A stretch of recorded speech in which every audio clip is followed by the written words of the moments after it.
Film asal Korea Selatan yang satu ini mengisahkan mirisnya kehidupan di sebuah pulau bernama Pulau Budo yang dihuni oleh beberapa orang, antara lain seorang wanita muda bernama Buknam, dua orang pria kakak beradik Manjong dan Sanjong, sisanya beberapa nenek-nenek, seorang bocah dan seorang kakek yang sudah tidak terpakai.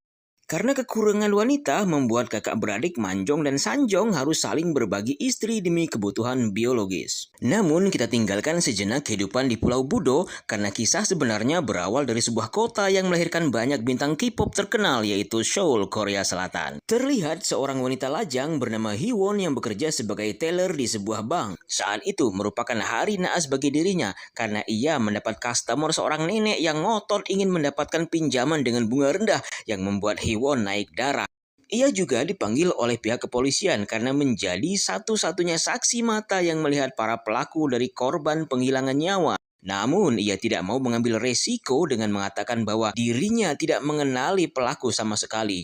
Ditambah lagi, ia terpaksa menghajar temannya sendiri karena mengunci dirinya di dalam kamar mandi. Namun ternyata ia menghajar orang yang salah. Tidak lama setelah itu, ia mendapatkan teguran dari atasan dan menerima cuti karena sang atasan menganggap bahwa Hiwon sedang depresi karena pekerjaan yang menumpuk.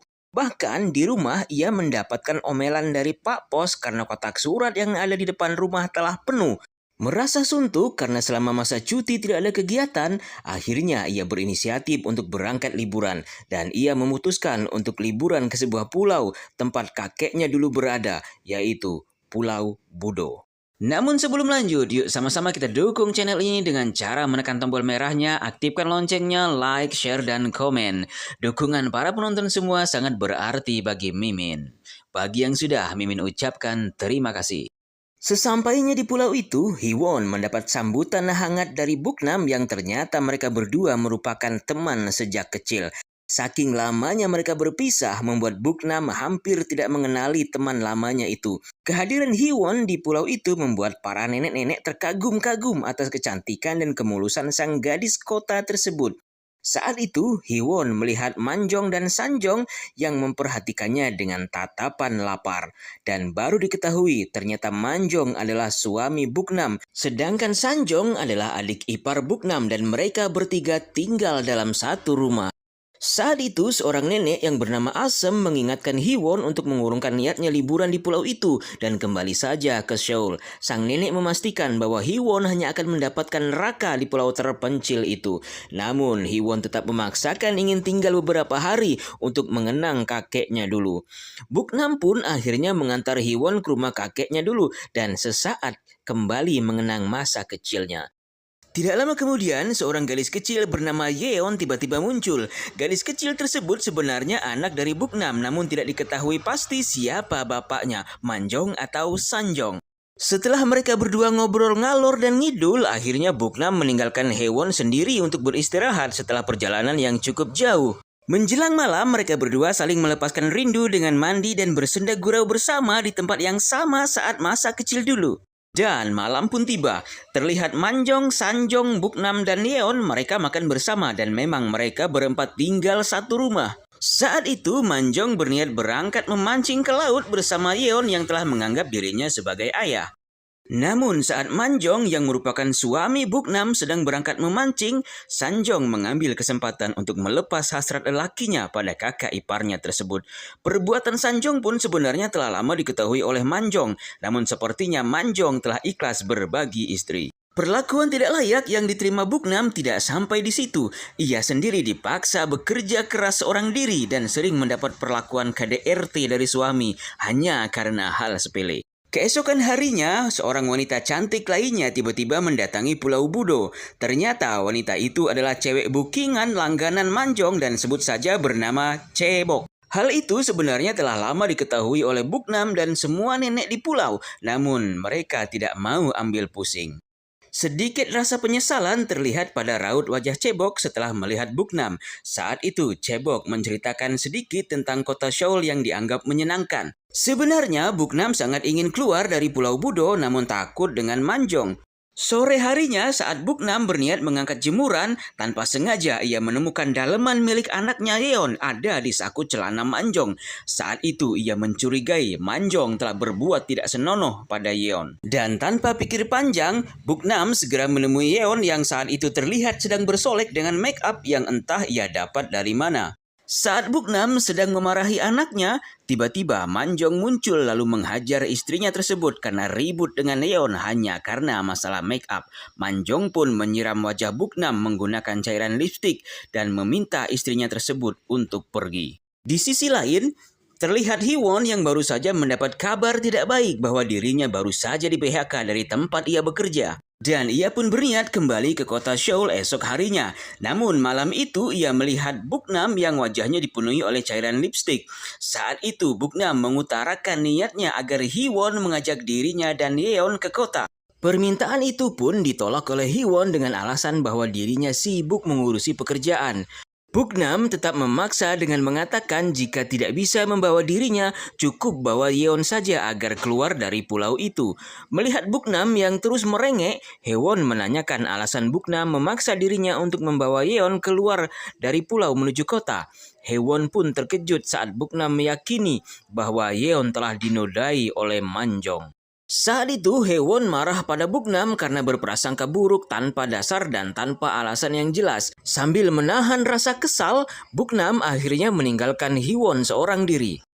Merasa tidak tahan dengan perlakuan Manjong, ditambah lagi dengan kecurigaannya bahwa Manjong telah menodai Yeon, maka keesokan harinya saat Manjong sedang tidur, secara diam-diam ia mengambil uang dari saku suaminya tersebut. Dan setelah itu tidak mau membuang waktu, ia bergegas menelpon Cebok dan meminta untuk menjemput dirinya dengan imbalan sejumlah uang. Buknam akhirnya membawa Yeon pada saat pagi hari ketika Manjong sedang tertidur. Dan saat itu Cebok sudah menunggu mereka dengan sebuah kapal. Akan tetapi ternyata Manjong mengetahui dan mengikuti Buknam. Sialnya lagi, ternyata sang pemilik kapal adalah temannya Manjong sehingga niat Buknam harus gagal. Setelah kejadian itu, Buknam menjadi bulan-bulanan Manjong hingga nyaris tewas. Mengetahui ibunya menjadi korban RT, Yeon berusaha melindungi ibunya tersebut, namun Yeon harus kehilangan nyawa karena bagian kepala terbentur batu setelah dihempas oleh Manjong. Berkat Cebok, kematian Yeon sampai juga ke telinga polisi yang datang ke Pulau Budo. Saat itu hanya Buknam sendiri yang terlihat menyimpan kesedihan mendalam, sedangkan semua orang yang ada di tempat itu terlihat biasa-biasa saja dan berusaha menutupi kematian Yeon dengan mengatakan bahwa kematian Yeon hanya karena terpleset. Merasa kurang yakin, polisi pun menanyakan Buknam perihal kematian Yeon. Saat itu, Buknam langsung mengatakan bahwa Manjonglah penyebab dari kematian Yeon. Akan tetapi, Manjong memutar balik fakta dengan mengatakan bahwa Buknam memaksa dengan menarik Yeon untuk meninggalkan pulau, sementara Yeon sendiri tidak ingin ikut. Karena Buknam terus memaksa, menyebabkan Yeon terpleset lalu tewas. Kebohongan Manjong dibumbui dengan air mata buaya, serta didukung dengan kebohongan para nenek-nenek di pulau itu. Tidak ada satupun yang membela Buknam saat itu, hingga pada akhirnya Hewon tiba dan memberikan Buknam sedikit harapan. Namun saat itu Hewon melihat situasi yang tidak memungkinkan bagi dirinya, sehingga ia hanya mengatakan bahwa saat kejadian dirinya sedang tidur. Mendengar jawaban Hewon, sontak membuat Buknam terpuruk lebih dalam. Setelah melakukan investigasi, polisi pun berniat meninggalkan pulau dan tentunya dibarengi dengan uang suap agar Pak Polisi tutup mulut tentang Pulau Budo. Saat itu tiba-tiba Haiwon muncul berniat berangkat satu kapal dengan Pak Polisi. Namun kaum nenek-nenek meminta kapal segera berangkat yang menyebabkan Haiwon terpaksa harus menunggu beberapa malam lagi. Keesokan harinya, Manjong dan Sanjong berangkat menuju kota untuk menjual hasil pertanian. Sementara Buknam dipaksa bekerja keras di ladang diawasi oleh para nenek-nenek yang bersukaria mengawasi Buknam bekerja. Hingga tiba saat di mana titik kesabaran Buknam telah habis dan saat itu ia berniat melakukan sesuatu yang mengerikan. Buknam memandangi matahari secara langsung selama beberapa menit dengan tujuan agar penglihatan menjadi gelap. Dan setelah itu, sebilah sabit melesat menebas leher para nenek satu persatu. Namun saat itu salah satu nenek bernama Nenek Asem berhasil kabur sehingga Buknam terus memburunya. Keesokan harinya, Haiwon terbangun dari tidur dan menyadari bahwa sinyal HP tiba-tiba hilang. Saat ditelusuri, ternyata ia mendapati antena sinyal telah dirusak oleh seseorang. Sementara itu, Buknam akhirnya berhasil menemukan sang nenek Asem yang lari ketakutan menuju tebing dan tewas dengan cara melompat dari tebing tersebut. Tidak lama kemudian, akhirnya Manjong dan Sanjong kembali dari kota dan belum menyadari semua hal yang terjadi. Sanjong yang merasa haus bergegas menuju rumah dan saat itu Buknam menghampirinya. Sanjong yang tidak tahu semua kejadian tidak menaruh curiga sedikit pun pada Buknam dan hal itulah yang membuat nyawanya melayang dengan mudah di tangan Buknam. Akan tetapi kejadian Buknam yang menghabisi Sanjong disaksikan oleh Haiwon secara langsung yang membuat Haiwon lari ketakutan. Sementara itu Manjong dan sang pemilik kapal berkeliling pulau dan menemukan tanaman hasil pertanian masih berserakan sampai membusuk. Dan karena merasa haus, mereka berdua pun menuju rumah untuk minum. Namun saat itu yang mereka temukan adalah Sanjong tanpa tubuh tergantung di sebuah pohon. Serangan Buknam yang tiba-tiba ditangkis oleh sang pemilik kapal menggunakan lengannya sendiri yang membuat lengannya terluka parah. Dan pada akhirnya Buknam berhasil dilumpuhkan oleh Manjong. Akan tetapi karena perlawanan yang gigih membuat Buknam berhasil mencabut nyawa Manjong dan sang pemilik kapal. Sedangkan Haiwon berhasil keluar dari pulau menuju kota. Keesokan harinya dengan menghubungi kapal lain, Buknam akhirnya keluar dari pulau menuju kota. Dan saat itu, untuk pertama kalinya Buknam menginjakkan kaki di luar pulau dan secara kebetulan ia melihat kapal yang dibawa oleh Haiwon bersandar di tempat itu dan sedang diperiksa oleh polisi. Di sisi lain, Haiwon terpaksa ditahan untuk diperiksa atas kejadian di Pulau Budo. Sialnya, saat dirinya terbangun, ia menemukan Buknam telah berada di sampingnya. Dan ternyata Buknam masuk ke kantor polisi dengan menghabisi polisi yang dulu datang memeriksa kematian Yeon. Perburuan Buknam pun berlanjut yang pada akhirnya Haiwon berhasil menghentikan Buknam dengan cara menghabisinya. Setelah semua kejadian yang dialami, Haiwon kembali bekerja dan hidup seperti biasa. Namun kali ini ia lebih berani untuk mengambil resiko dan tanpa ragu-ragu memberi kesaksian pada pelaku yang dulu ia takuti. Alur cerita pun selesai.